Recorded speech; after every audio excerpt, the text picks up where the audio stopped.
I stayed late, skipped my life, and gave everything to this job without question or limits. When I finally chose my own survival, they didn't ask why. They called me a traitor. I still remember my first day like it was yesterday.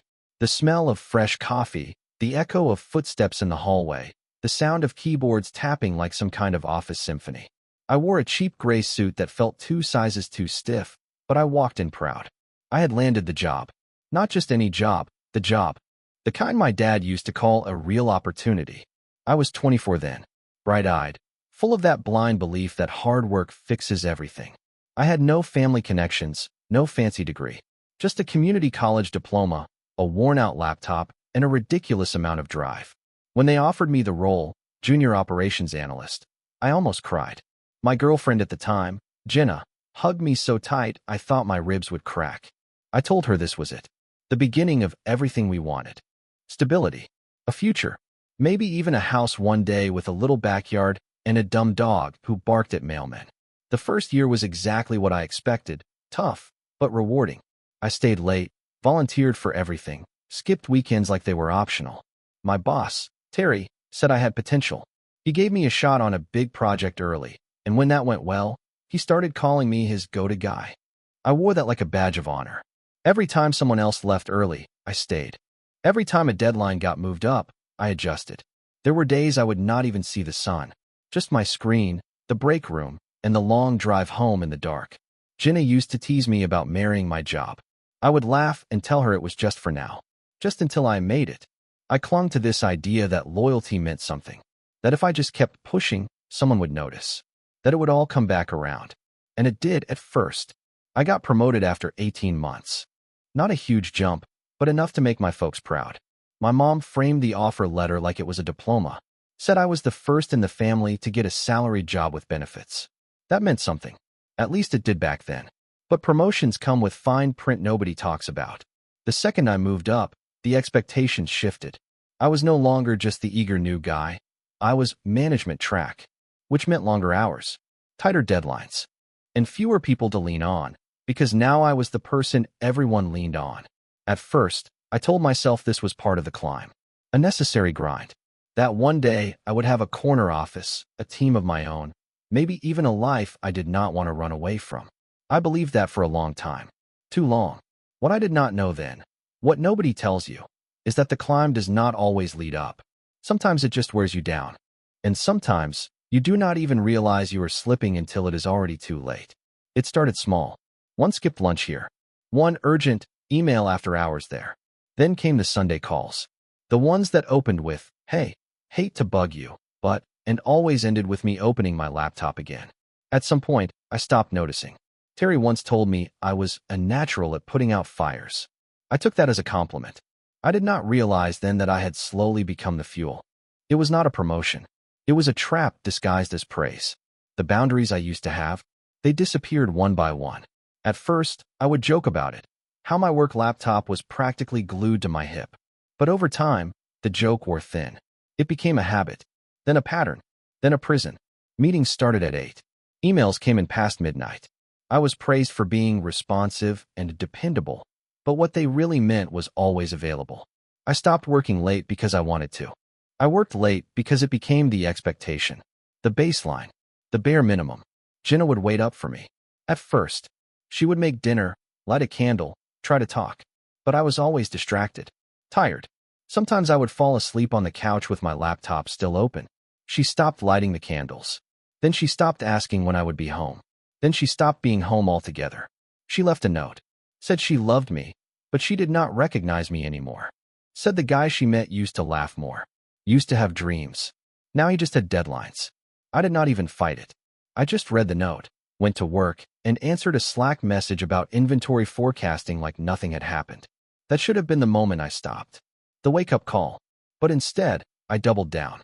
Because by that point, I had nothing left outside of the job. No real friends. No hobbies. Just spreadsheets and a badge that beeped when I walked through the door. And they noticed. Not the breakup, but the extra hours. They said I was reliable, loyal, the kind of guy this place is built on. I held on to that like it meant something. Some nights I would sit in the break room, lights buzzing overhead, eating vending machine pretzels, telling myself this was just the middle part, that all the best stories had struggle. But deep down, something darker was growing, something hollow. It showed up in little ways. Headaches that lasted for days. A tightness in my chest I pretended was nothing. A short temper I aimed at no one in particular. I told myself I could handle it, that it would all be worth it once I got that next promotion. But that promotion never came. In fact, what did come next was something I never saw coming. It had been 3 years. Over 1,000 days of showing up early, staying late, missing birthdays, funerals, vacations, all for the job. For them. I had trained 3 new hires, picked up projects outside my scope, even saved a major client from walking away after another department botched a deal. So when the email came through about the new department lead role, I thought, this is it. I put everything into that application. Polished resume, letters of support. I even stayed up until 2 in the morning writing a cover letter so full of loyalty, it could have doubled as a love letter to the company. And then, they gave it to Mason. Mason, who had been there barely a year. Mason, who once asked me if KPI was a software. Mason, who left by 5 every day and still had time to hit the gym and post gym selfies. I remember sitting at my desk, rereading the announcement email like maybe I missed something. Like maybe it said co-lead or assistant to the lead. But no, it said what it said. Mason J. has accepted the role of operations lead. Join us in congratulating him. Terry passed by my desk an hour later, gave me one of those awkward smiles and said, I know this might sting. Just hang in there. Your time will come. I nodded, said something like, all good, even though I could feel something cracking in my chest. When I got home that night, I sat in the dark with a beer I did not even want, and for the first time, I let myself say the quiet part out loud. They are never going to pick you. Not because I was not good enough, but because I was useful right where I was. The guy who always picked up the slack, who covered the gaps, who absorbed the pressure without making noise. Why promote the guy who was already doing 2 jobs for the price of 1? I did not sleep that night. My mind kept replaying every moment I had said yes when I should have said no. Every time I had stayed late while someone else clocked out without guilt. Every birthday I missed. Every weekend I gave up. For what? A company pizza party? A cheap plaque and a gift card once a year? The worst part was, I still showed up the next morning. Bleary-eyed. Heart hollow. But I was there. Because I did not know how to do anything else anymore. But something had shifted. Not in them. In me. I started to notice things I had ignored before. The way people smiled when I agreed to help, but disappeared when I needed support. The way Terry used phrases like team player when what he meant was doormat. The way HR smiled through their teeth when someone burned out and vanished. And then, one night, right after the quarterly review meeting, I found something in the printer tray that made my stomach drop. It was not meant for me. It was not even meant to be printed. But there it was. It was after 8 when I saw it. Most of the office had cleared out, just me and a few stragglers left behind under buzzing fluorescent lights. I was at the copier, printing a set of vendor logs I needed to reconcile before Monday. That was when a second document slid out behind mine. I almost left it there. Almost. But I was tired, curious, and maybe already too far gone to mind my own business. At the top, in bold, it read, Staff Efficiency Analysis, Q3 Strategy Recommendations. It had the executive watermark, the kind only upper management used. I recognized the names in the bullet points, mine included, but not in the way I expected. There it was, in plain text. D. Colburn, high output, low risk of attrition, capable of absorbing workload overflow. Not recommended for promotion, resource stability critical in current role. I read it again. Not recommended for promotion. Not because I was not qualified, but because I was too stable, too useful, too compliant. I stared at that sentence so long the words stopped making sense. My name, my actual name, was listed like some tool on a shelf. Something you do not upgrade because it is doing the job just fine. They were not investing in me. They were harvesting me. That was the moment the numbness gave way to something else. I had spent years treating loyalty like it was sacred, like it had weight. But to them, it was just convenience. They did not see me as a partner. They saw me as leverage, as something that costs less when it stays quiet. I took a photo of the page and slid the original back into the tray. Maybe it was wrong, but I did not care. I needed proof. Not for them, for me. So I would never forget the exact moment I stopped being blind. I went back to my desk, opened a blank document, and stared at the blinking cursor. My resignation letter. I did not write it. Not that night. I still was not ready. Because even after all that, a part of me still whispered, do not burn the bridge. Be patient. Maybe they will see your value next time. But the rest of me, the part that had started to wake up, knew there would not be a next time. I logged off, walked to my car, and just sat there in the dark for 20 minutes. That night, I went home and looked around my apartment. It felt like a storage unit with a bed. Everything in there was functional, purchased for practicality. My clothes were still in a laundry basket from the week before. I had food in the fridge I could not remember buying. It hit me then.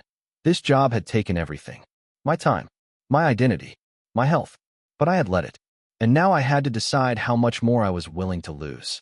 Then, out of nowhere, came a message. An email. From someone I had not heard from in years. And it changed everything. It was close to midnight when I saw the notification. I was halfway through a bowl of cereal, slumped on the couch, still replaying that document in my mind like it was on a loop. My phone buzzed with a new message, and I almost ignored it. Then I saw the name. Riley Hampton. It took me a second to place it. Riley was one of the best people I had ever worked with. Sharp, funny, always 10 steps ahead of everyone. We started together during my second year. Same department, same workload. But she left about 18 months ago. Said she needed a reset. No drama, no big goodbye. Just a short email and an empty desk one morning. I never heard from her again. Until now. Her message was short. Hey Dan, sorry this is out of the blue. I know it has been a while. Saw your name in a client thread earlier this week. Could not stop thinking about you. You still at that place? You okay? If not, there might be something better. And I mean that. Let me know. At first, I thought maybe she had sent it to the wrong person. But no, she knew. She knew I was still there. And she had seen something. I stared at the message for 10 full minutes before I replied. Still here. Not sure why. What do you mean, something better? My hands were shaking. It had been so long since anyone had asked if I was okay. She wrote back fast. Startup. Small but real. I am building a team. I want people I trust. People who do not just say yes. You popped into my head instantly. Not trying to poach you or anything. But I remember what you're capable of. You should not be stuck there. Not for them. Want to grab coffee this week? For the first time in years, I felt seen. Not as a utility. Not as a body filling a chair. But as a person. Someone who mattered. I stared at her message long after the conversation ended. I should have been thrilled. Hopeful even. But instead, I felt terrified. Because it meant I had a choice now. And choices come with consequences. I closed my laptop and tried to sleep, but all I could think about was how they would react if I left. How the team would fall behind. How people would talk. There was a voice in my head, the same one I had been listening to for years, that said, you cannot leave. They need you. Everything will collapse if you walk out now. But another voice, the one I had buried, finally whispered something else. Maybe it should. And the next morning, when I walked into the office, something was already off. I did not know it yet, but someone had seen that printout too. I knew something was wrong the second I walked through the glass doors. It was not anything big, just a shift in the air. The way people looked up and then quickly looked back down. The forced smiles. The sudden silence in the break room. I had seen it before. Once, when a guy from sales got caught leaking data. Another time, when someone was being quietly pushed out. The office had a way of turning cold without raising its voice. I dropped my bag at my desk and logged in. Notifications were waiting, mostly noise. But one stood out. A calendar invite. Check in with Terry, 2:15 p.m. Mandatory. I had not requested a meeting. That meant one thing, someone had. All morning, I kept catching glances. Two guys from finance whispered when I walked by. One of them nudged the other and mouthed something I could not make out. My chest tightened. By noon, I was spiraling. Did someone see me take the printout? Did I forget to log out of something? Had they tracked my phone? I opened Slack to distract myself, and that was when I saw a direct message from Melanie, one of the few people I still trusted. Hey, just a heads up. Something is going around. Not sure if your name's involved. Just be careful. I stared at the screen, heart racing. Before I could reply, another message popped up. You didn't hear it from me. What was going around? I thought about Riley's email. About the document. About how long I had been running on fumes. Something was happening. I just could not see the shape of it yet. At 2:15 sharp, I walked into Terry's office. He was standing by the window, arms crossed, watching the city like he owned it. He motioned for me to sit without looking at me. Dan, he said finally, still facing away. I have been hearing things. I said nothing. Let the silence stretch. He turned to face me, smiling in that tight, rehearsed way that managers do when they are about to unload something rotten. You have been with us a long time, he started, and your loyalty has never been in question. That is why this caught me off guard. He picked up a piece of paper off his desk. My stomach dropped, but it was not the document from the printer. It was an email, printed out, from me, to Riley. Someone had flagged it. Someone had gone through my company email logs, maybe even my device. And there it was, proof that I was considering leaving. Terry leaned in, voice lower now. Are you planning to jump ship, Dan? I looked at him, really looked at him, and I realized something then. It did not matter how much I gave. I was no longer a person in this place. I was a position, a number, a risk to manage. I am thinking about what is best for me, I said slowly. Terry's smile vanished. You know how that sounds, right? After everything we have done for you? That word again. We. As if the years I gave belonged to them. As if they were the ones who paid the price for my silence, my stress, my fading health. As if I owed them something. And in that moment, I saw it clearly for the first time. I was not being asked to stay. I was being warned. I did not argue. I did not explain. I just nodded, stood up, and walked out of Terry's office without saying another word. By the time I sat back at my desk, my decision was already made. It was not dramatic. It was not brave. It was just necessary. Survival, not rebellion. I pulled up a blank document, typed out my resignation letter, and saved it to a flash drive instead of uploading it to the cloud. I made sure it was clean, polite. No emotion. Just facts. 2 weeks' notice. Professional tone. No accusations. I printed it quietly. No fanfare. No storming out. When I handed it to HR the next morning, the woman behind the desk did not even look surprised. Just nodded like she had been expecting it. Like my burnout had been scheduled. They always knew how long someone like me would last. I went back to my desk and started clearing things out. Nothing dramatic. Just little signs that I was stepping away from the life I had built around a lie. I deleted old documents, logged out of systems, left my office key card on the corner of my desk like a confession. I thought it would feel good. I thought I would feel free. But what I felt most was fear. Fear of what came next. Fear of who I was without this job. Fear of the silence that waited outside those walls. But worse than fear was what came later that afternoon. My phone buzzed. A group message. One I had not muted yet. It was from Matt, one of the newer guys I had mentored when he started. So you just bounced? Seriously? Then another from Kim in logistics. We're swamped, and you picked now to leave? And another. Wow. Didn't think you'd be that kind of guy. The kind of guy? I sat there, staring at the screen as message after message rolled in. They were not angry. They were disappointed. Like I had broken a code. No one asked if I was okay. No one asked why I left. They just told me I let them down. That I bailed when they needed me most. Even Terry sent me a message that night. Not the way I thought you'd go out. After all we built. All we built. Like it had been a partnership. Like they had not spent years slowly draining me and calling it opportunity. I shut my phone off. Sat in the dark. And for a moment, I felt something worse than guilt. I felt shame. Because even after everything, I still wanted them to understand. But they did not. They never would. And as the darkness settled in, I realized something else. They never saw me as loyal. Only reliable. And there is a difference. I spent the next few days off the grid. No emails. No Slack. No team check-ins. Just quiet. At first, it felt like detox. I slept late, cooked real meals, even went for a walk without checking my phone. But that peace only lasted a few hours. Then came the heaviness. Guilt. Like a shadow that followed me from room to room. I kept thinking about the people I left behind. Not management. Not Terry. The others.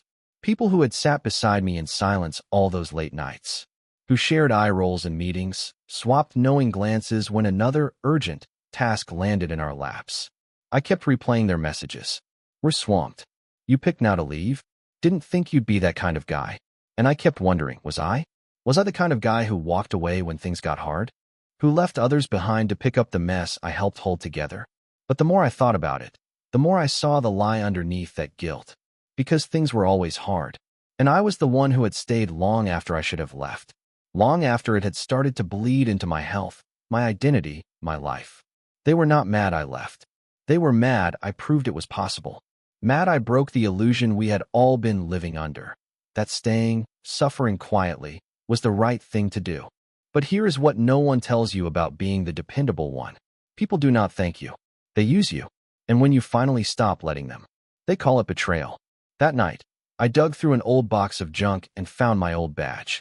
The one they gave me on my second year, engraved with Dan Colburn, Team Anchor. Team Anchor. I used to be proud of that. But looking at it now, I saw it for what it really was. An anchor keeps things steady, but it also keeps things stuck. I held that badge in my hand for a long time. Then I dropped it in the trash. The next morning, I checked my inbox. And sitting at the top was a message from Riley. Still want that coffee? We met at a little cafe 2 blocks from her new office. Riley looked different, lighter somehow. Her eyes clearer, shoulders relaxed.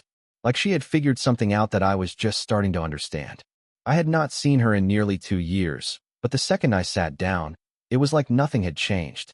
We made small talk for a bit. She asked how I had been. I lied and said fine. She saw through it, but let it slide. Then she leaned in and said, "So, you finally got out." I nodded, letting the words sink in. I thought leaving would feel like quitting, I told her. She laughed, not unkindly. That's what they train us to believe. That staying is strength. That quitting is betrayal. She sipped her drink, then looked at me and said something I was not ready for. They tried to blacklist you. I blinked. What? She nodded. I heard it from someone I used to work with. After you handed in your notice, Terry made a few calls. Said you bailed on your team. Said you went rogue. Told people not to touch you. I sat there, stunned. I had expected backlash. Maybe even cold shoulders. But this? That's why I reached out, she continued. I wanted to get to you before they could rewrite the story. My stomach turned. Even on my way out, they were trying to control the narrative. Paint me as the one who let them down. Because if I walked away with dignity, it made them look weak. And Terry could not have that. I asked Riley how she had done it. How she left without looking back. She smiled, but there was sadness behind it. I stayed until I could barely recognize myself. I had chest pains. Panic attacks. I started forgetting things, basic things. I finally told my manager I needed time off, and she said, "We all do. But we keep going." She paused. So I stopped going. I looked out the window, watching strangers pass by, all rushing somewhere. I thought loyalty meant staying no matter what. I said. Riley shook her head. No. Loyalty means protecting what matters. And sometimes, that means walking away. She reached into her bag and pulled out a folder. I want you to join my team, she said. Not because you owe me, but because I know who you are. You just forgot. I stared at the folder for a long time. A chance. A way forward. Not a rescue. A return. Not to who I was before the job, but to the parts of me I had not heard from in years. I did not answer her right away. But as I left that cafe, holding the folder in my hand, I knew one thing for sure. They were wrong about me. I was not the traitor. I was just the first one who had the guts to stop drowning. And the next morning, I woke up to a message from Matt. Not angry. Not bitter. Just one line. How did you do it? Matt's message sat on my screen for a long time. How did you do it?